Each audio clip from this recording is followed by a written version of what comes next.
for the Rocky Mountain Railway Vacation Bible School. Right now, the weather seemed as frightening as my future.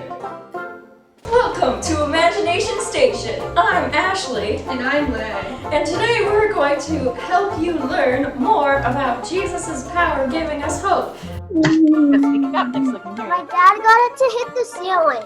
The ceiling? That's awesome. You stood on a chair, right? Right, hiding won't work. I need a disguise.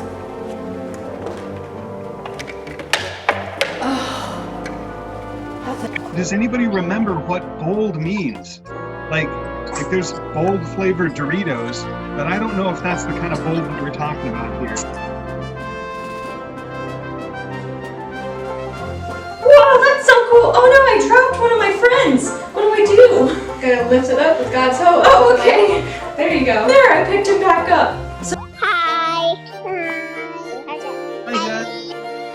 Same colors but in different shapes. So I did the exact same colors. I think I would necessarily drive a train over that, but I would eat them. So now that we're done putting together, we can take them apart and eat them. Go with my cousins today. You did? That's an action. That's a God sighting. But you're not just my friends. You are God's friends. Brown ones are supposed to be the train tracks, which are representing our friends or the people that we are praying for. The black beads represent coal for running the train, and that is supposed to represent Jesus' power to push us through. Jesus explains why Jesus wants us to be friends with everyone. We are to go to tell people about Jesus, living a good life as Jesus taught, believing that He is our Lord and Savior, and sharing the good news with everyone.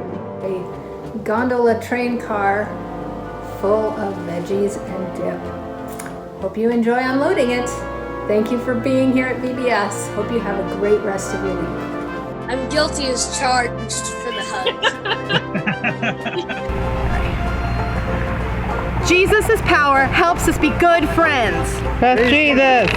Oh, oh, oh, oh, oh. Thank you for coming.